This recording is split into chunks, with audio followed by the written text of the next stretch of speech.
We're looking right now at interphase. The cell is going to go through something monumental, but not yet. Why? Because it's got to prepare. Hordes of teeny moving parts have to organize and replicate and relocate, all making sure that everything is set, so that when the mitotic phase hits, instead of a disaster, we get new life. 2 new beautiful cells. We're looking right now at interphase, not on a cellular level, but on the level of our spirits and our lives. While it may not seem like it when we're going through the chaos and change, the same wisdom that replicates DNA prepares every little part of our hearts and minds so that we come through it with new life. And it just so happens to tell us about that process using some very weird imagery. What can animals full of eyes, a sea of glass, and bowing elders tell us about divine care and how it acts and prepares for every bit of turbulence we go through? Stay tuned.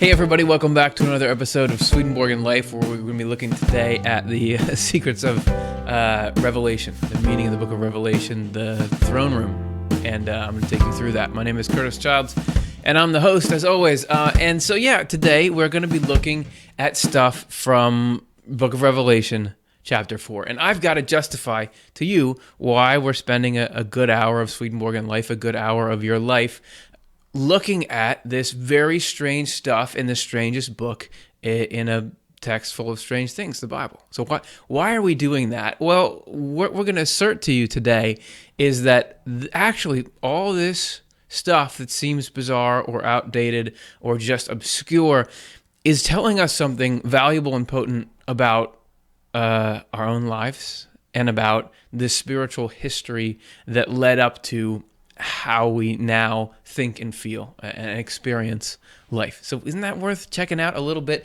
And the way that we get from this stuff to what I was just talking about is by understanding the nature, according to Swedenborg, of Scripture itself, that it is multi-layered.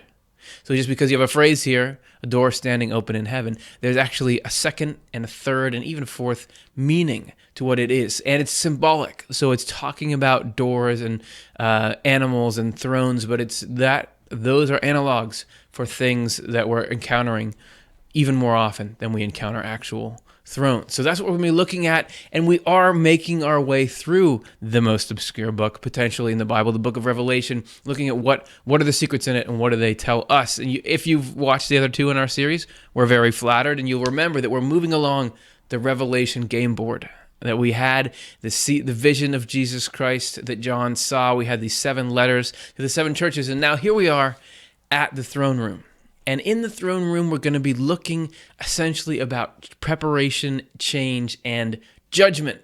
And you might be saying to yourself, judgment, I don't like judgment. There's a pushback in culture about judgment. Don't judge me. Don't be so judgmental. How can you judge someone else? You don't know what they're going through. But here we are going to be going on and on about judgment. And I'm going to assert to you that that's actually a good thing. Because the way that Swedenborg defines judgment, as in the last judgment or divine judgment, it's actually something closer to this.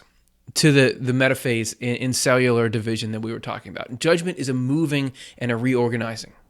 And in that case, it's a thing that's necessary for anything to progress. And so when we come up against a judgment, I actually want to say we're glad that it happens because it's the way that we progress from one thing to the next. And we're going to be talking about exactly what I mean as we go forward. And we're actually you're going to be getting multiple layers of judgments explained to you, because Swedenborg says that there are judgments that happen on a collective level. This would include the Last Judgement. Maybe you've heard of it, and we asserted in another show that Swedenborg asserted that the Last Judgment already happened. And it happened not in the physical world, but it happened in the spiritual world. Take a look at that episode if you want some background to where we'll be going forward from now. But suffice to say, the Last Judgment, spiritual event, took place, and we're going to look today at a little bit of what the preparation was for that. But also, there's a personal level to judgment. Swedenborg says that what the human race went through in the Last Judgment, which was one of a series of judgments, by the way, we go through at death, and also when we connect to the divine, which can be the same time or can be at separate times, but even down to each individual event. Like we said in the beginning, cells, every single one before it divides has this judgment or sorting period that allow this safe division. The primary message I hope you come away with today is that there's a method to the madness. That even though it seems like life is chaos, and it seems like nobody's taking care of anything, no one's looking out for anything, things just happen, it's random, it's arbitrary, it's devastating, that actually there is with us the most loving, wise being you could possibly imagine, carefully making sure that everything is set in its order so that even though we go through things, in the end, it all turns out well. So how can we possibly get to something that comforting, starting at weird stuff like this throne with a green rainbow? Well, we're going to start into it in part 1.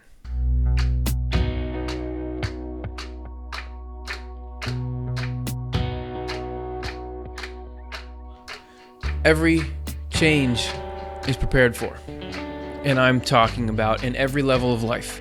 We see things in biological organisms. There's all kinds of preparation before anything happens. We look at cell division, birth, next phases of growth, development, everything. There's even you think about winter. Trees prepare for winter by sucking all that stuff back into the tree. The leaves change color by stuff, I think I mean chlorophyll.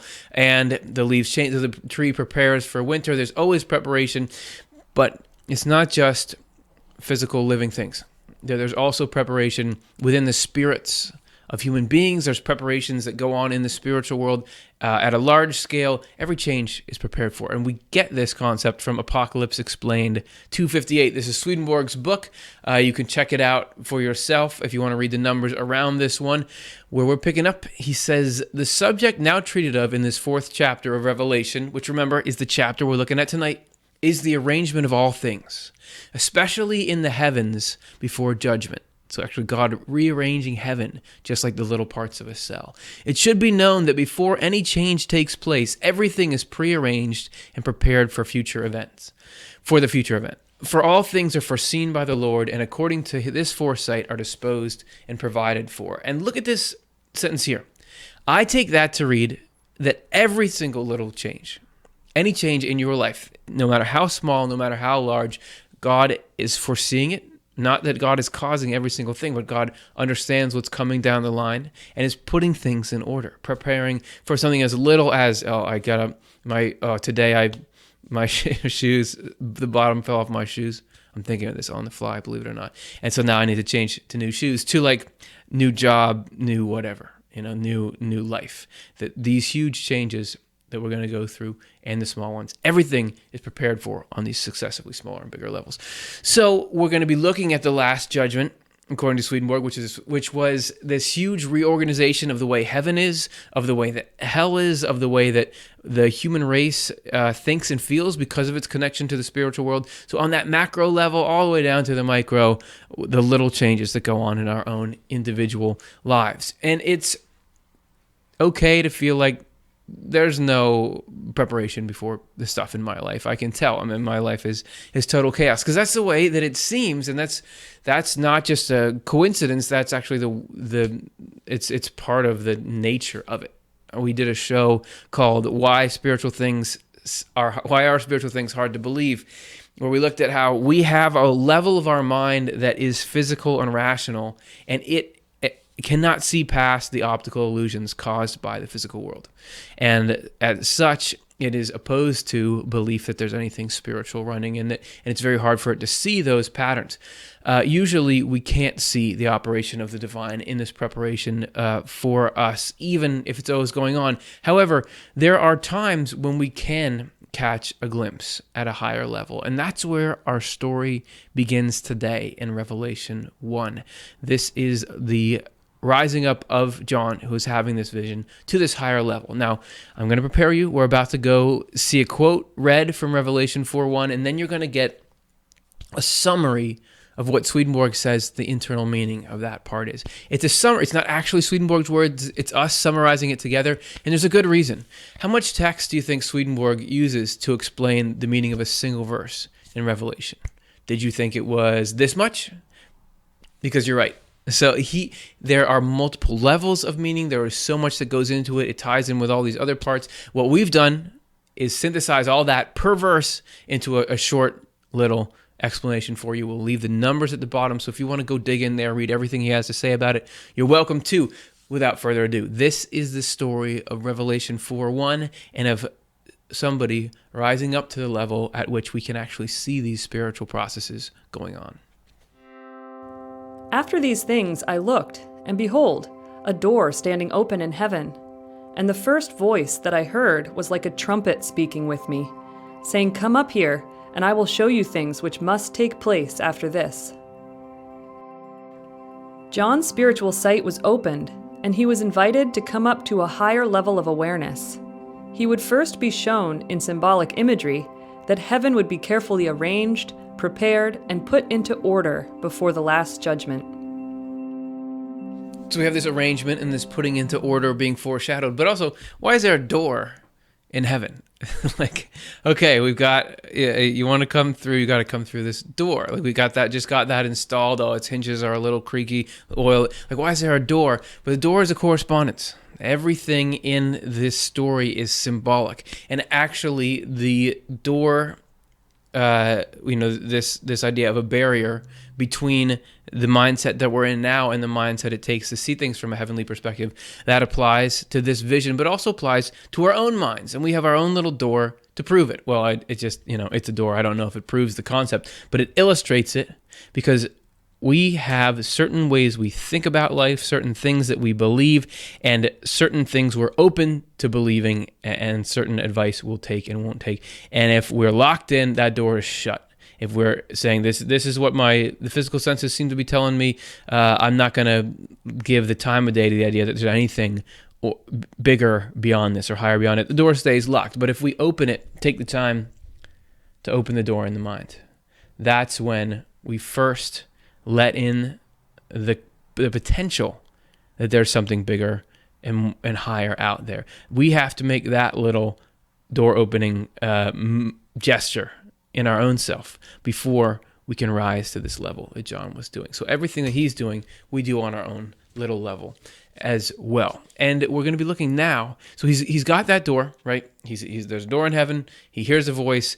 It's showing that, hey, there's going to be some preparation happening. But next we meet the only character capable of making these judgments and doing these preparations, and that's in Revelation 4:2. Immediately I was in the Spirit, and behold, a throne set in heaven, and one sitting on the throne. Spiritual sight allows a view of heaven. The Last Judgment was coming, and the Lord would act as the one and only judge. Okay, spoiler alert, that the one is God, and God is the only one who can make these judgments. Because if you think about just going back to our cell example, the complexity required, in being able to divide a cell and get everything in its proper arrangement physically, if I suddenly had the levers and the controls on, okay, divide this cell, it would be a mess. It'd be goop. It'd be a lost cell. And similarly, the things in our spirits, and certainly on the largest scale, the rearranging of heaven and the psyche and everything like that, that's complicated stuff. And actually, it's so complex that only God can do it. Only God can make those judgments. And those also being not just a property of God's wisdom, but also God's love. That you can't go in and mess with the deeper levels of human minds without this intent to help them and to look out for their eternal welfare. And this is something that only God really has. So it's applicable both on the big level and the small level. However, God's sitting there on the throne, but he has accessories. And one of them is this green band that you see up here. And even that has a little bit of meaning. So let's take a look at what's that doing there and what's it all about. And he who sat there was like a jasper and a sardius stone in appearance, and there was a rainbow around the throne, in appearance like an emerald. In the coming judgment, the Lord would operate from divine wisdom and love, which would flow through heaven and out to the world of spirits. So this rainbow that appeared around was part of this whole ensemble around God that would show where this judgment was coming from. that would affect heaven in this case, and the world of spirits and hell, but also affects us in each little. Now, remember, we're talking about judgment, which we said we have a bad association with that. But think about the phrase "good judgment." Does anyone have a bad association with that? No, you're happy if you have to hand over something of great importance to someone. You're happy if they have good judgment. If you've just chosen someone to lead the project you're working on, good judgment is something you feel very good about them having. God is good judgment. That God is the wisdom to do this. And so there's this appearance of, hey, this is where the judgment has to come from, and this is why. But then this rainbow, right? So why is it there, and what could it mean in our particular lives? Let's look a little more closely at the picture of God as God is depicted in this. So you have the Lord, who is the only one with enough love and forgiveness to judge our hearts and intentions. Remember, judge meaning reorganize, set on the right path. And so even, of course, other people don't really know enough to judge or to set course for us. And even we don't know enough for ourselves. We don't know the deepest recesses of who we are, why we're doing things. We have guesses, but if you're like me, there's times when I feel like I get who I am and I'm in control of this ship, and there's other times when I'm just being pulled along or I was totally wrong about something. So you never know.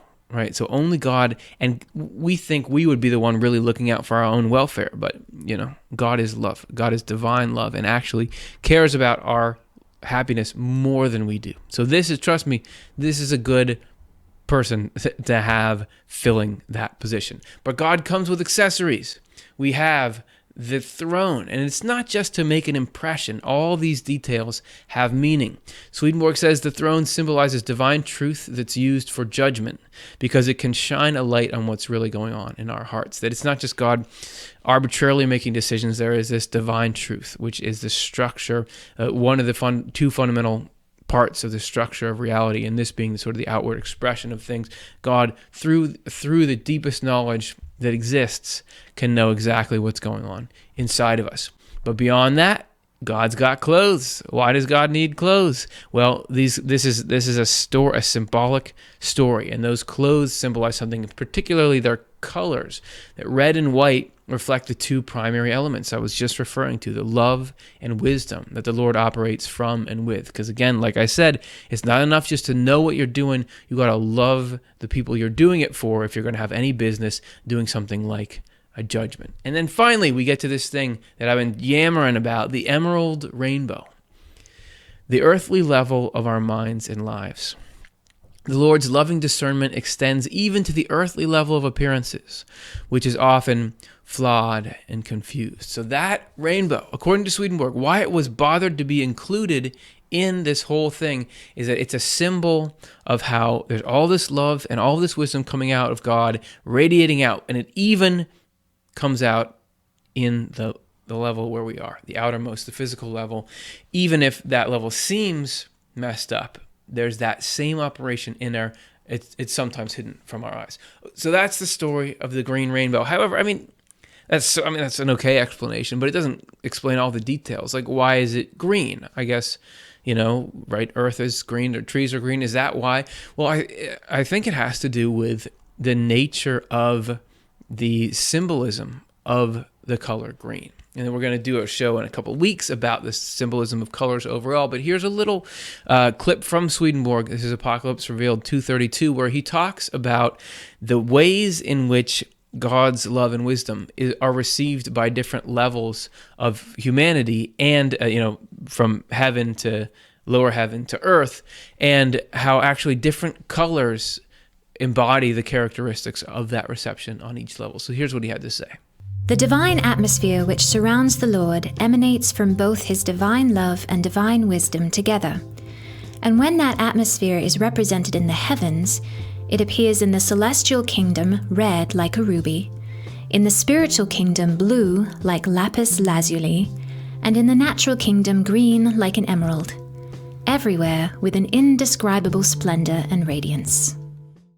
So it matters. All the colors mean something, and it's not that God is changing, it's that the reception is changing, which is fine. People receive it in different ways. It's all part of an important continuum. So that green rainbow is showing that, hey, I'm there with you, even in the stuff where it doesn't seem like I am. I'm right there with you on the level where you live your day-to-day life. It's not that I'm up in the clouds. I'm here with you.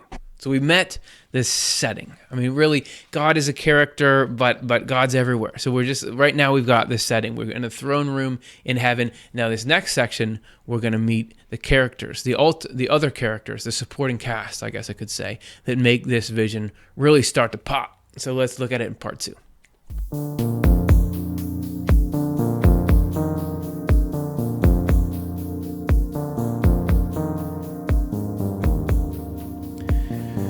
So we're going to introduce, there's other people there. It could just be this is the story of John meeting God, and it's great, and they have a good chat, and then it's over. But there's other stuff going on there. There's even other people around, and why? It's all got meaning, all the details. So let's move on to verse 4, where we meet a group of elders. Around the throne were 24 thrones, and on the thrones I saw 24 elders sitting, clothed in white robes, and they had crowns of gold on their heads. All of the people, the ideas, and the feelings in the higher heavens were carefully organized around the Lord's central love and wisdom to prepare for the Last Judgment. Heaven was equipped with divine truth from the Word and with wisdom springing from love. This way, heaven would be able to cooperate with the Lord's divine love and wisdom during the judgment.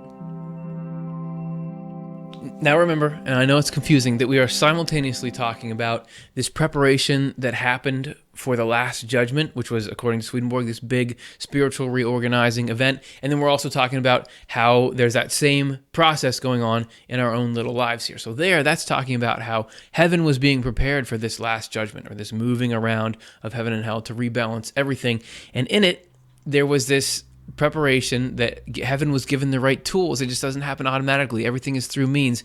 And those elders were a symbol of this preparation, and specifically the conditioning of heaven and the people in heaven to receive this love and wisdom and to work with what God was doing. Because remember, in the first section, we're going on and on about how only God can do this, only God can make these judgments, but we can make ourselves assets to the process. We can cooperate with the process, and this is the story of heaven doing that. But let's look at these elders as how they would show up in our own lives. I know that, I don't necessarily have a group of elders that I hang out with, but they are symbolic of something that occurs in all of us. So let's take a look at their individual elements here.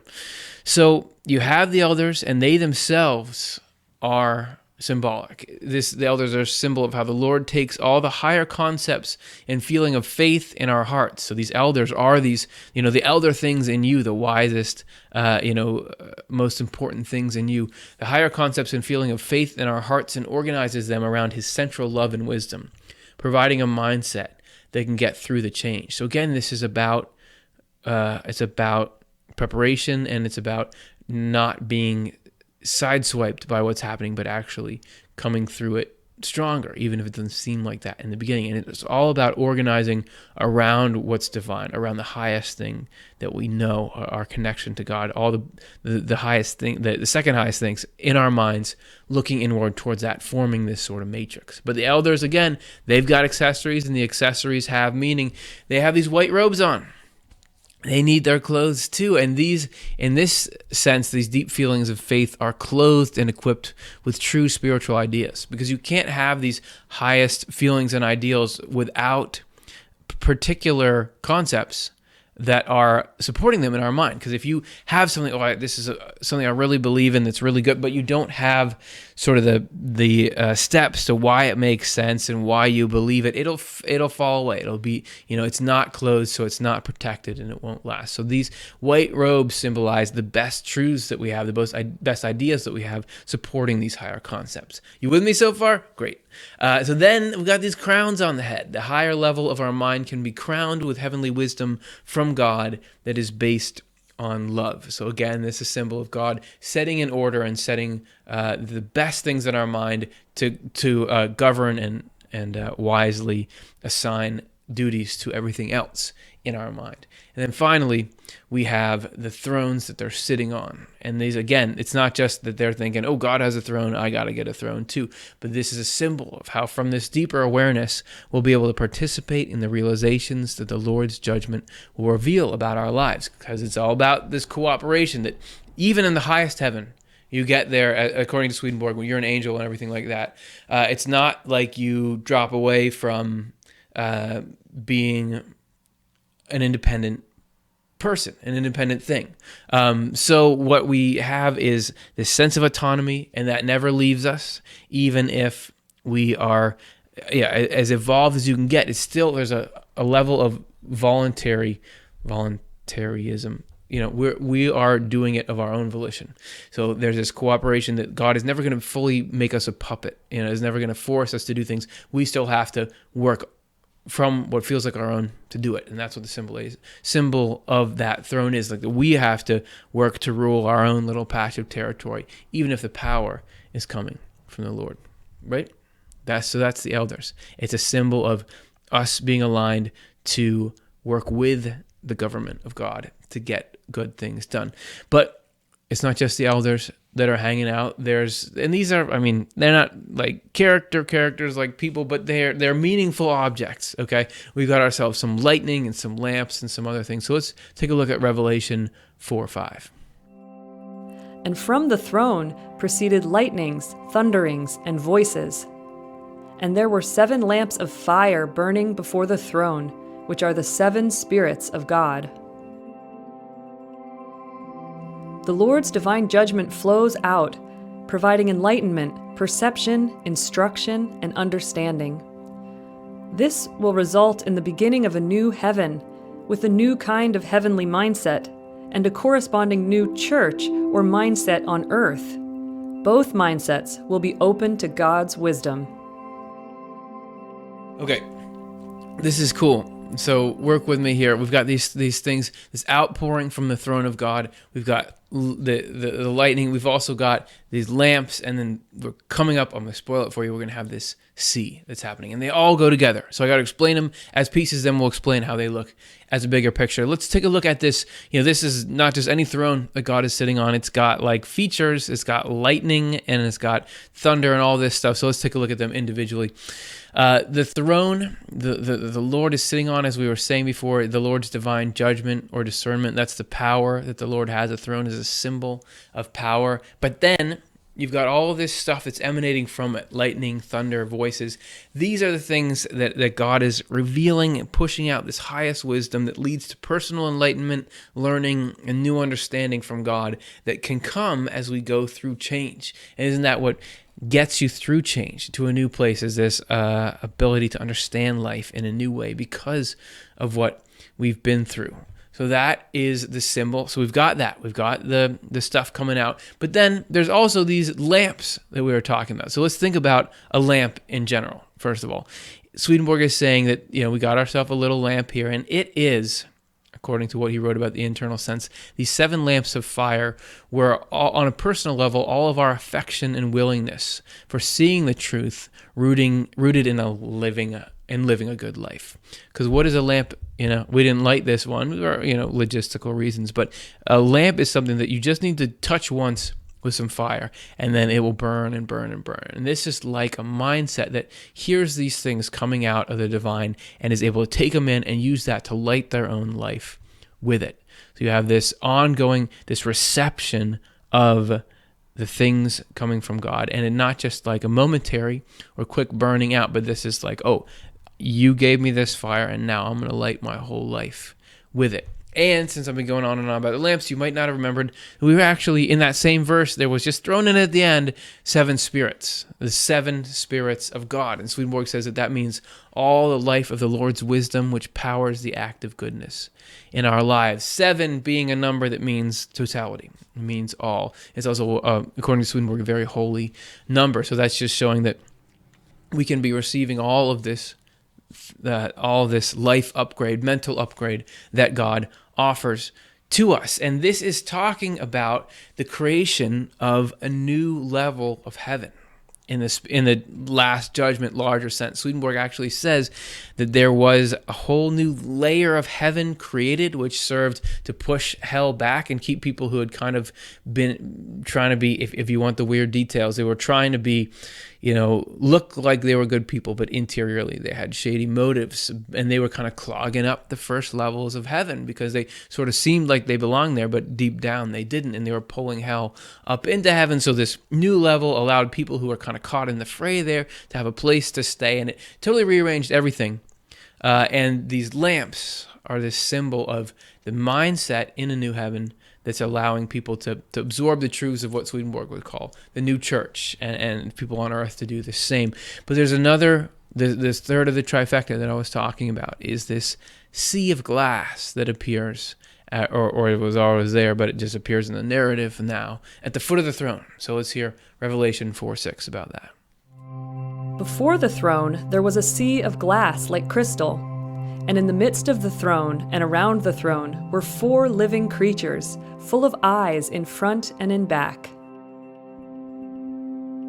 The Lord established a new, lower level of heaven formed of people who have general religious knowledge taken from the literal text of the Word. This would be a new link in the connection between the Creator and earth, and the Lord provided the Word as protection for the higher heavens, so they would be safe during the Last Judgement. So the lamps are this reception of all the higher knowledge and truth, this love coming in. It's, this is something I'm going to live my life by. But then there's this sea, which is sort of this other, lower, more external level, where you have this reception of general, like, I get what it's like to be a good person. I'm not going in to all of the details of all the higher knowledge. And so we've got this little sea here, and I'll return to that in just a moment and show you what it means. But first of all, I feel like we've got to talk about why a sea? Why does a sea symbolize that in the first place? And it has to do with the importance of what Swedenborg called atmospheres in the spiritual world, which seems to be sort of a blanket term he uses to describe different states of liquid. Obviously a spiritual correspondence of liquid, but it seems like it's air or water or something, and that's a reflection of the mindset that people are in. So, sounds strange? I'll let him further confuse us in Apocalypse Revealed 2:38. Atmospheres are seen in the spiritual world, and also bodies of water, as in our world.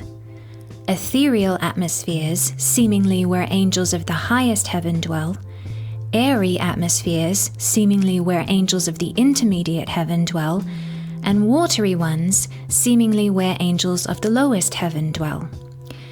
These watery atmospheres, moreover, are seas that are seen at the borders of heaven, and the inhabitants there are people who possess general truths taken from the literal sense of the word.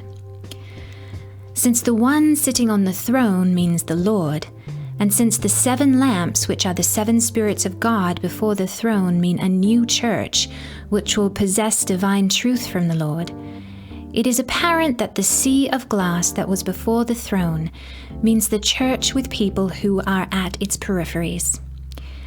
Seas at the borders of the heavens are something I have been granted to see, and it has been given to me to speak with inhabitants there, and so to learn the truth of this matter through personal experience.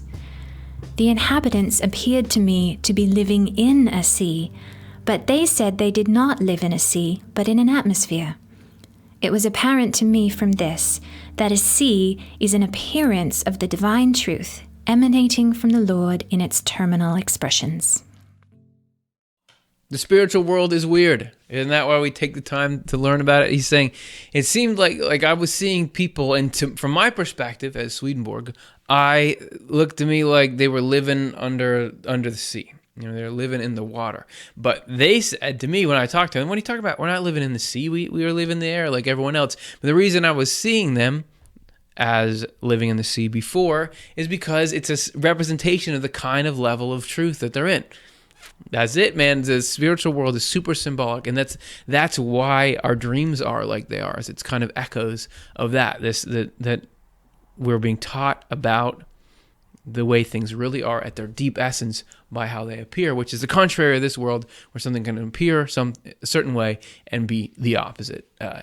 at its true character. Either way, let's focus on that sea of glass and how this could apply in our own life. So again, we saw it. Let's go back to it. We have this little sea here. This is the actual sea of glass. And Swedenborg says it has a meaning that potentially applies to our own lives as well. So a sea of glass is all the true facts in our earthly memory, which the Lord can arrange and make translucent, allowing heavenly love and wisdom from God to shine through and illuminate them. So sort of the outermost level of illumination. It's taking the things that aren't necessarily spiritual on their own, but organizing them and letting the higher things shine through them. Now, again, we have the case of there's a lot in that verse, and we've been focusing on this one part, the sea of glass, that I was going to tell you about. But there's actually some other stuff in there too. For one thing, there were living creatures in that scene. And we're going to get to these. Maybe have you heard of these, like the lion and the calf and everything? Anyway, we'll get to them in a second. But it's good to know here as they're introduced that they symbolize divine providence and heavenly love, protecting the deeper levels of our minds while we go through chaotic or confusing changes on lower levels. They're a symbol of that protection. And Swedenborg talks about it in Apocalypse Explained, number 258. And he says that they are a symbol of this ongoing divine care. He says, by the 4 living creatures, which are cherubim, in case you wanted to know, is meant the Lord's divine providence, lest the former heavens should suffer harm by the remarkable change about to take place, and that afterwards everything might be done according to order. Isn't that interesting? I mean, maybe it's not, but to me, you'd think, okay, God's going to do some big changing in the spiritual world. Okay, heaven's going to be fine. Heaven is heaven. But no, he's saying he has to take steps. God has to take steps to protect heaven, because just like here, if you were going to, knock down part of your house and put an addition on it, you've got to put down a drop cloth and you got to put down tarps and you got to protect. That's just the way things are if you're making these big changes. Also, and don't worry, we're going to talk so much more about those living creatures. You guys are probably already like, can we be done this show already? Nope, we can't. We got more to talk about. But let's move on now to some creature features, which are that they have tons of eyes. Those creatures have more eyes than they're supposed to have. And Swedenborg says that's like the divine wisdom watching over our process and giving us ways to believe and understand, the eyes being a symbol of that understanding. And, in case you didn't notice, they're packed in with extra wings. Even more wings than an eagle should have, and that is power and protection from spiritual truth in the Word. Wings are spiritual truths, since all real understanding is formed from them.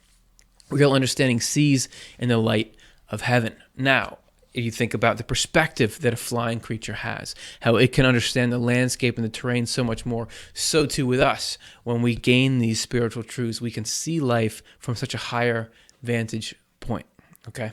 Those are a couple of pointers about the animals, but overall, remember, they symbolize providence. And Swedenborg talks about this in Secrets of Heaven 9509, when he says, the watchful providence of the Lord's is depicted by the 4 living creatures.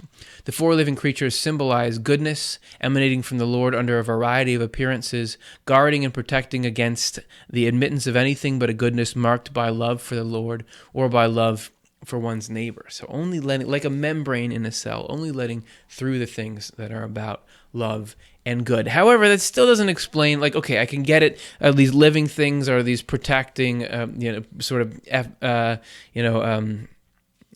protecting sort of images or symbols of God and God's power. But why these particular animals? We got a weird subset of animals here. How did they get to make the final cut? We're going to find that out in the explanation of Revelation 4:7.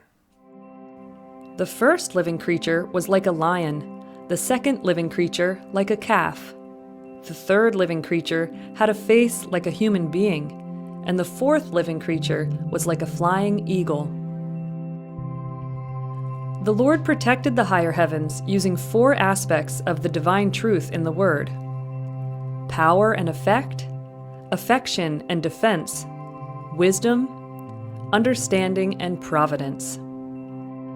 Even there's order and sequence. It's not just, okay, I'll protect heaven. I got to protect heaven as we go through this with specifics. Okay, so which of those creatures are those things? What does each one mean? We're going to get into it right now, beginning with the lion. right? So we've got this strange combination of four animals, like a weird superhero team, but there's meaning to it. The lion is our spirit being protected by strong truth coming from the Lord's powerful love for us.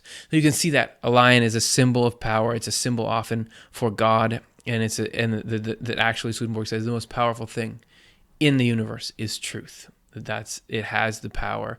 And you can see this in a limited way in our lives, but when you get down to the spiritual essence of it, truth is that protecting power. Think about if, you had some people riding up to you on their bicycles, menacing you, something like that. If you had a lion suddenly hop out, to protect you, that's a pretty good feeling. All right, lion is a strong buddy to have. And so the next one's even stronger. We go from the lion to the baby cow.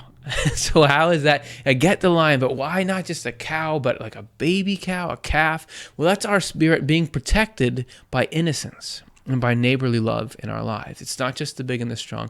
There is this restorative presence that brings us close to God in these soft, little, innocent interactions and feelings of love that we can have, symbolized by this calf. And remember, the eyes and the wings are these extra features that we talked about before. So we've got our animals. The theme is it's animals that protect. And so we go to the next one, which should fit our subset, and it ends up being the man. So like you couldn't even stay on the animal theme. Okay, so we have a man. Why is a man showing up in there? Swedenborg says, the man is a symbol of our spirit being protected by the gift of wisdom, that a man can correspond to wisdom, and that wisdom is the ability to put good ideas into life. And so this is the wisdom. If God gives us this right path to walk on, that's the greatest protection from all kinds of things that try to eat away at us, because you have this sense of purpose, you have this sense of duty and morality. There's just this wisdom that protects, and that's what this guy is like. And then finally, we've got our eagle, our four-winged eagle, and that's our spirit being protected. Again, all these are protection-based, but this one by a heavenly rationality, which can believe in divine providence. So only through this lifting up by spiritual truths can we actually believe in something like divine providence. That if we didn't have these concepts, you just think everything's chaos, nothing's any good, right? So the eagle is a symbol of, we learn certain things that allow us to have these moments of like, oh wait, I see how it could all be okay. So those are the four animals, and that's pretty much all the characters that we have in here. However, in our final section, we're going to be looking at not just who's there, but what they're doing. So let's take a look at part 3.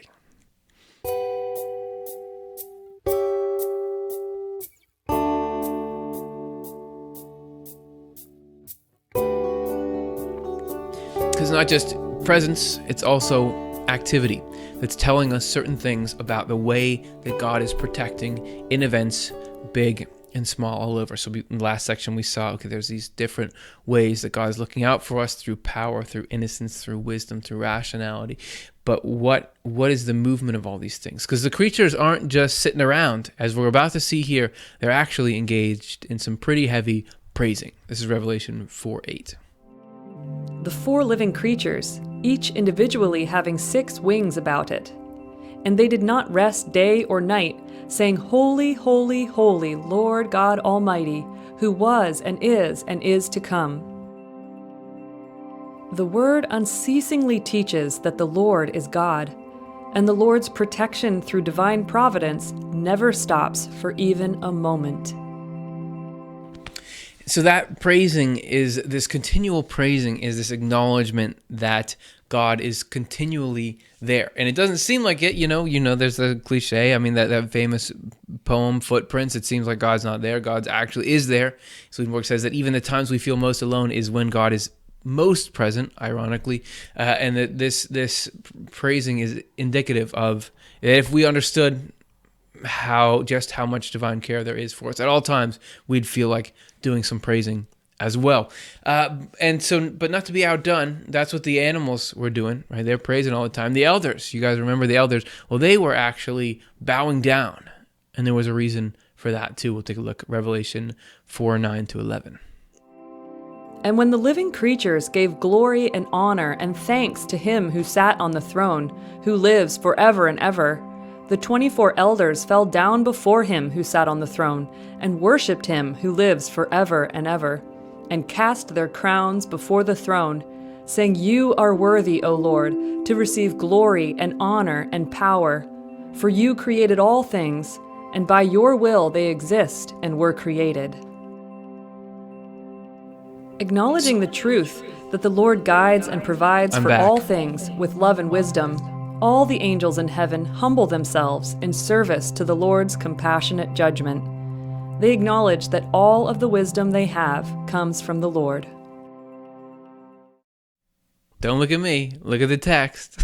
So, all right, so maybe I appeared in the middle of that, but the important thing is that you have this humility that the elders are displaying. Because you might think that even though God is not commanding people to bow down, that's not what God is. God is love and wisdom. It's not domineering. But still, you could think that those elders might say, all right, well, so God has really been the number one deity around here for a long time. Maybe I have a shot at it this year or in a couple of years if God starts to slow down. But no, there's this humility that they're showing voluntarily.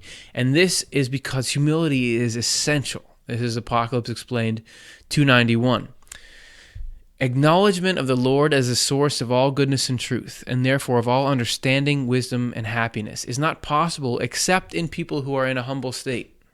When we are humble, we are removed from our own self-centeredness. And throughout his works, up and down, the thing that he says is the most toxic to all spiritual growth is this self-centeredness. So the more we can get pulled away from that, ironically, the happier we are, the happier ourselves are, the less we're self-obsessed and constantly trying to be better and greater than everyone else. So this humility is super important, and so these elders are bowing down. And they, even in our own lives, remember we talked about the elders symbolizing something in us, that part of us can bow down as well. So we have a little illustration of that. So the bowing down symbolizes if we can open to a higher perspective during the upheavals of life, we can gain a humble acknowledgement and trust that the Lord is wisely guiding everything. Because if you save it up in the easy times, you practice this like, okay, God's in charge, it's all right. God's in charge, it's all right. And you put that trust in. Then when things actually get tough, which they do, you have this system that can spring for you there. And this humility, it's okay. You got it. And that makes you a lot happier. Trust me, I have plenty of experience on the other side of not trusting. Never made me much happier at all. So the elders represent these higher thoughts in us that show reverence to the divine and say, no, there is something greater that's going on here. But and they're giving thanks in that passage. But what's the nature of that giving thanks? You can say, oh, thanks so much. Really, thanks so much. I really appreciate it. Is that like the limits of thanks? Swedenborg says that this particular gratitude these elders are showing is not just general, like a Hallmark card. There's a particular what he calls glorification. That this is a type of thanks that requires specific elements. We're going to look at those in Swedenborg's Apocalypse Explained 288. Glorification of the Lord is acceptance and heartfelt acknowledgement that the Lord is the source of all goodness and all truth, and so of all understanding, wisdom, and happiness. This is what giving thanks means in the spiritual sense. What heartfelt acknowledgement means is acknowledgement rising out of a life of love. In the Word, a heart symbolizes love, and love is living according to the Lord's commandments. When we are living a life like that, it is a glorification of the Lord, which is an acknowledgement in our hearts that the Lord is the source of all goodness and truth. So it's not just thank you, it's, hey, I'm going to go out and do what you are. God is the desire to help the human race. So the way to say thank you to God is to go out there and help someone. Go out there and make somebody's life better. Sounds good, right? And you might be saying, okay, yeah, all goodness and truth. You're saying that, but that's not the way that life feels. Life feels chaotic. It doesn't feel like I have anyone there with me looking over. Isn't that what we'd all want? With everything difficult that we go through, the idea of having your best friend that's full of infinite love and wisdom taking care of you, you have a mentor or guardian taking you through this. Of course, we want that, but it doesn't feel like that. Yeah, it doesn't. It doesn't always, at times, but usually it doesn't. And Swedenborg acknowledges that, and he compares the chaos in life to actually a lumber yard. And this is Spiritual Experiences 3:7-2-4. He says, the providence of the Lord in the lowest things appears so confused and scattered. Lowest things being like the physical level where we are. Like the materials brought together from diverse sources for the erection of a great palace that have been calculated by the architect, acquired, and then thrown together in different piles, which are then fashioned and fitted to make the palace. Now, no one can see at all just from the piles such a palace would be the result, except for the architect.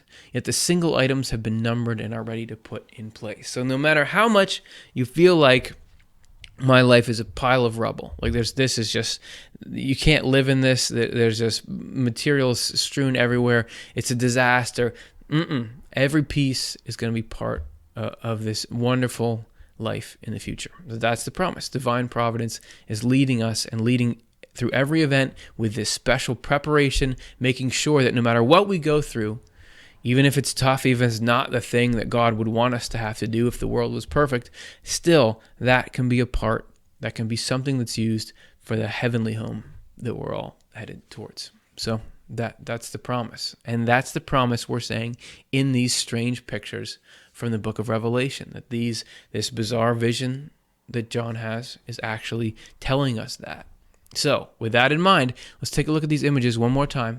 I'm just going to give you some music. It'll be relatively short, but just meditate on it, vibe on it, and see if you feel anything or anything comes to you with it in mind, that this is telling us about this sort of heavenly peace.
And then, just like that, the vision's over. And I don't even know if John, hey, look at that, I'm in John's vision. Pretty cool, right? I don't even know if at the time he understood what he was seeing, but, through this knowledge of correspondences, we can know what it is and see that it's something that wasn't just speaking to him, it's speaking to all of us. And we learned a lot about it today, so let's do our customary wrap-up so that we don't forget what we learned.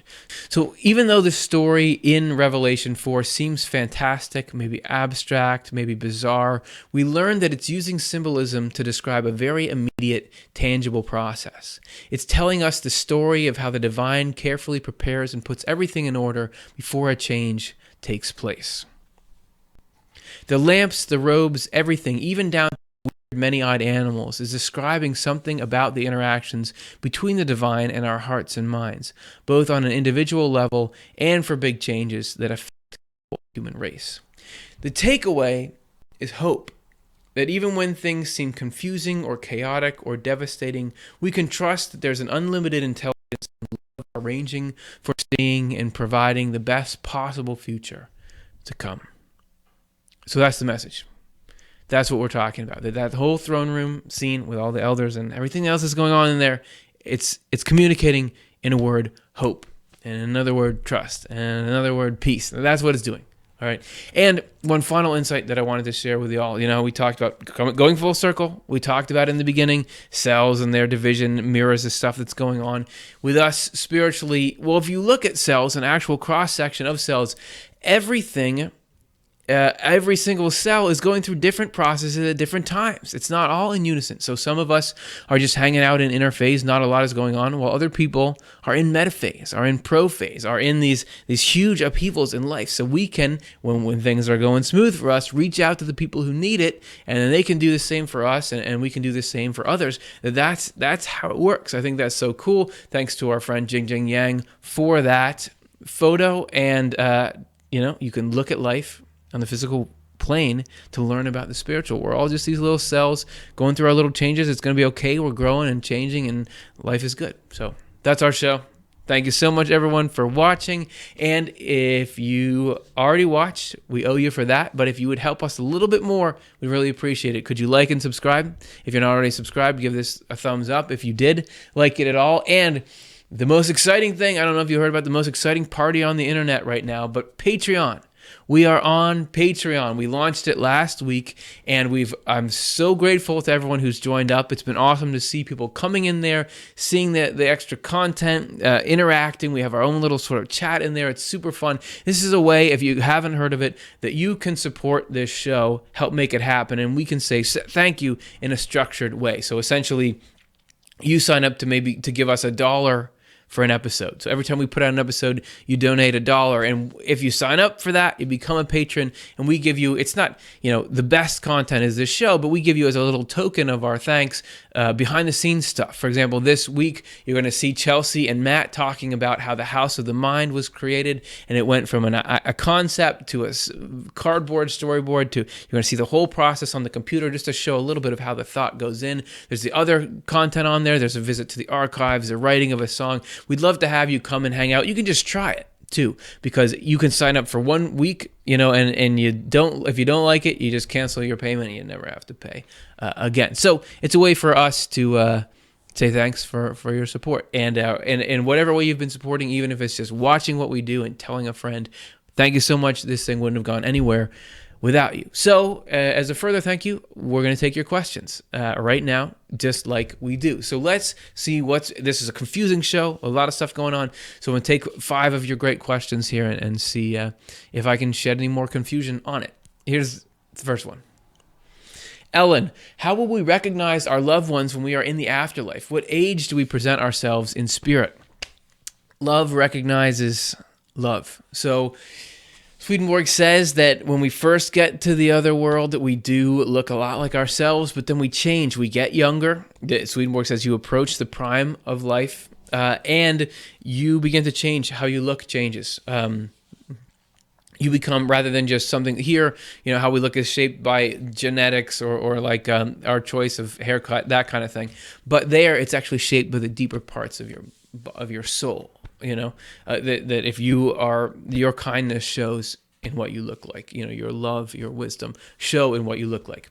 So we begin to look different. However, you never have a problem recognizing people. Sometimes it seems in near-death experiences and other things that you see people as they were initially, but also what you really know about someone isn't even how they look, it's who they are inside. And that love, as I said, love recognizes love in the other life. And Swedenborg, he talks about meeting all kinds of people that he knew previously in life, and he never says he has a trouble recognizing any of them. So whatever exact mechanism it is, it's easy for us to recognize. And he says that people who go to the other side meet their family and friends, everyone who's passed on before. He never talks about people not being able to find each other, because just thinking about someone there can bring their presence to you. So that's what Swedenborg says. It's a great question.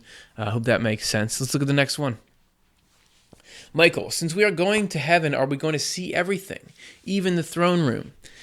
So that Swedenborg does talk about seeing things like that in heaven. He talks about seeing composite animals like the one in Revelation. Now, this particular throne room is a symbol of a process that God does. So that vision that John had was like a rendering of that, and I'm sure that that's something that occurs to people. And my sense is, from what Swedenborg describes about heaven, it is not like a lot of red tape. Like, it's not, oh no, you can't see something like that. If we want to see, I don't know if there actually is like a throne room that God is in, but that is a part of the truth about the nature of God, so you can see that represented. I'm sure if you were there and like, I want to see the throne room, what it means, that you would get shown it. That seems to be how it is. Or if you weren't ready, they'd say, here's what you need to learn before you're ready, because otherwise you couldn't handle the throne room, which is like some things are actually so high powered that we have to work our way up to them, but eventually, yes. But it seems like, that's probably something that you can do. And I say sky's the limit as far as what we can see, because God is interested in bringing us ever closer and closer. So that would include revealing all of the mysteries there. And I think, it'd be cool. Would it look anything like these paintings? Who knows? All right, so let's take a look at thanks, Michael. Let's look at the third question. Nick, are the Father, Son, and the Holy Spirit present or symbolic entities in the throne room? We did a show called How to Understand the Trinity. And there it goes. So take a look at that episode to see Swedenborg's explanation of the Father, Son, and Holy Spirit being three aspects of the same God. That there's the underlying essence, which is the Father, which is, how it says no one has seen the Father, because we can't even comprehend the underlying essence. But the Son, Jesus Christ, that's God manifested in a form that we can understand, and then the Holy Spirit is the actions coming out. So really, that God seated on the throne there, that is the Father, Son, Holy Spirit. That's all of them, because that's God. That's the manifestation of the underlying essence, and then the actions proceeding out is all this thunder and lightning, everything that's being done. So does that make sense? Again, check out our episode, How to Understand the Trinity. But it's great question. I'm on the semi-roll. I mean, I'm having some answers to these. Let's take a look. We got another one. I think this is the fourth one. So let's see here. Linda, is this earth plane for conditioning of our spirit to gain maturity? Yeah, and I think I would even go even a little farther to say it's an essential phase in development, that Swedenborg likens it to the womb, that it has all the characteristics here that you need to grow up. We talked, I think I talked last episode about children in heaven. That was another little interview that I was doing about children in heaven, that even if you die young in this world and go to heaven, you still have to grow and develop there. That you can't skip that phase, and that actually this world is ideally suited to our growth into the people that we need to be. So this earth plane is certainly for conditioning the spirit. That's why we have to put up with it. If it wasn't doing something useful, there's no way we'd all have to slog through this life. Just kidding, this life is great at times, but at times it's hard. So it's only because it does this essential process for our spirits that we're going through it in the first place. So we gain conditioning, maturity, and also get a chance to, in freedom, choose the things that are of love and wisdom if we so want to. So that's a great question. Let's do one more. This is Eric. How many levels of heaven are there? If someone goes deeper into his/her heaven, does he feel a greater degree of love there? Yes. Greater degree of love for sure. That Swedenborg says we are perfected to eternity in love and wisdom. So that there's never an end to the deeper and deeper love, and that even as you move more centrally into your heaven, you find deeper love. You get fuller and fuller. And as far as how many levels, Swedenborg describes 3, and that these levels of heaven are levels of the mind. That we can either open to God just in a general way, or we're open to God in a specific way, or we're open to God with every single fiber of our being. Right? That's basically the progression. It's like, just a general on the level of just an organ, like say your heart. You just think about the heart as a single thing. Okay, so that's one level. You get more specific. You think about it on the tissue level, like all these little parts that make it. If all those little parts are open, this is a weird Swedenborgian metaphor, but this is how he talks about it. Then that's the second level. The third level will be like every single cell open, like to the smallest degree, everything. So those are the 3 levels of heaven. But even though you're within just those 3, each one of those can expand forever. So you can be in the 3rd level of heaven, but yet you're still learning and growing and moving towards infinity forever. Swedenborg says that's the joy of life, is you never, just like we're here in this world, we don't stop growing. You're a kid, and then you go on. You guys know the stages of life, but there's nothing. We're always progressing. So it would be weird to get to a place where we don't progress. There, it's not that our bodies progress and grow old, but our minds and hearts get better and better and better and cooler forever. That's how I've heard it told. Anyway, thanks everybody so much for hanging out. Really appreciate you digging into this complex topic with me, and hopefully you got something out of it that you're going to be able to, love and understand, and will make life better for you. Next week, it's our 10 questions show. So this is where we take questions from the audience. And we take the time over the course of the week to really research and get some good answers to them. So it'll be posted up on Monday. It's not a live chat show like this show, so you can just leave your comments in the place below. But we put a lot of effort into really giving you some solid answers, way better than the answers that I just gave here to those questions. So hopefully you'll join us for that. Thanks again, everyone, for making this work, and it's been a joy talking to you, and I'll see you through the video next Monday. Swedenborgian Life is Amy Aquarola, Morgan Beard, Curtis Childs, Karen Childs, Matthew Childs, Alexa Cole, John Connolly, Cara Dom, Chris Dunn, Stuart Farmer, Ben Keys, Reed McCardle, Chelsea Odner, Jonathan Rose, Shiloh Silverman, and Shada Sullivan.